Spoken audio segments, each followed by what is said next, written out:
De nouvelles projections de croissance sur les marchés mondiaux du vin jusqu'en 2018 indiquent que les pays asiatiques domineront la consommation mondiale de vin, de même que la croissance des importations menée par une hausse de la consommation en Chine qui devrait progresser de près de 60%.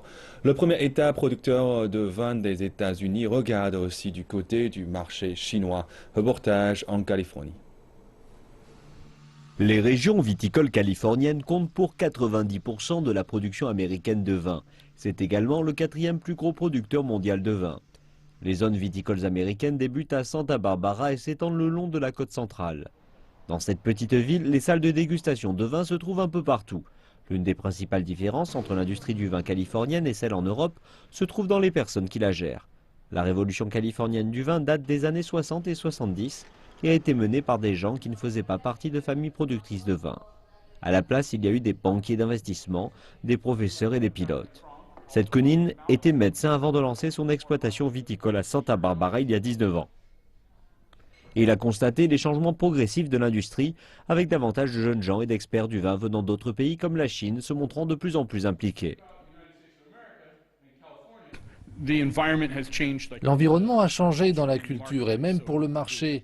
Le sol a littéralement changé, tout comme le marché avec des consommateurs plus jeunes, les jeunes du millénaire comme ils sont appelés ici, et ils boivent beaucoup de vin. Avant, les jeunes ne buvaient pas ou buvaient de la bière. Je suis diplômée avec un master en viticulture de l'Université agricole de Chine. La Chine ne disposait que de 2 universités avec cette mention il y a 10 ans et je n'avais que 30 camarades. Aujourd'hui, je vois de plus en plus de jeunes qui se spécialisent dans le vin, ce qui ajoute de la vitalité à l'industrie. Et avec la Chine devenue aujourd'hui le quatrième marché pour les vins californiens et les vins américains représentant 71 millions de dollars américains l'an dernier, de nombreux vignobles californiens sont prêts à accueillir le changement. Des experts chinois en vin et des importateurs ont fréquemment visité l'État avec les vignobles les plus célèbres situés dans la Napa Valley, sur la côte nord de la Californie. Et c'est à Napa que l'on trouve la première zone viticole américaine du pays. En parlant du vin américain, ce vignoble de 50 ans, Robert Mondavi, peut être considéré comme le point de départ de l'histoire américaine de la fabrication du vin. Le vignoble exporte des vins vers de nombreux pays dont la Chine et la directrice a déclaré que l'année dernière, ils ont commencé à vendre auprès de la plateforme Tmall du géant chinois du e-commerce Alibaba. Je pense que nous devons nous adapter au marché et être là où les consommateurs font leurs achats. Chaque pays est très différent, donc nous devons avoir une approche différente. Je pense qu'ils aiment des vins fruités et structurés et le vin de Robert Mondavi accompagne très bien la cuisine chinoise. Donc je pense que boire du vin est encore quelque chose de nouveau pour certaines personnes en Chine, mais cela devient de plus en plus populaire. La France s'est consacrée au marché chinois depuis très longtemps et nous remercions tous la France pour l'investissement accompli et le nombre de Français qui sont venus en Chine et ont passé du temps à étudier le marché.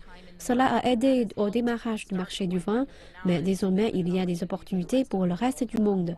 Les producteurs de vin du Californie et d'autres parties du monde produisant du vin viennent en Chine et y établissent un dialogue. La région de Napa a un allié de premier plan avec l'ancien basketteur de la NBA, le chinois Yao Ming, qui a débuté dès 2011 après sa retraite son entreprise Yao Family Wines. Yao a acheté des vignes de Napa pour son Cabernet Sauvignon signature, vieilli durant 18 mois en fût de chêne. Et les vins de Yao ont élevé le profil de la région en Chine. La salle de dégustation de Yao a ouvert il y a 2 semaines et la demande ne cessait de croître. Thomas Hind, le directeur de la production viticole de Yao Family Wines, dit qu'il a rencontré Yao par le biais de son agent. Les vins de la région de la Napa sont les préférés de Yao, ce qui a conduit l'ancien basketteur à lancer son propre vignoble. De plus, sa notoriété a contribué aux ventes. Environ 50% des vins que nous fabriquons sont vendus en Chine et nous exportons dans 7 autres pays. Et la moitié est vendue aux États-Unis. Nous vendons aussi 6000 caisses de 12 bouteilles chacune et ce chaque année. La Chine a progressivement signé des accords de libre-échange avec l'Australie et le Chili, ce qui implique que les droits de douane sur les vins de ces pays seront progressivement supprimés. Cependant, la taxe d'importation pour le vin américain est d'environ 40%, mais cela n'a pas empêché le pays de devenir la 4e catégorie de vins importés après la France, l'Australie et le Chili.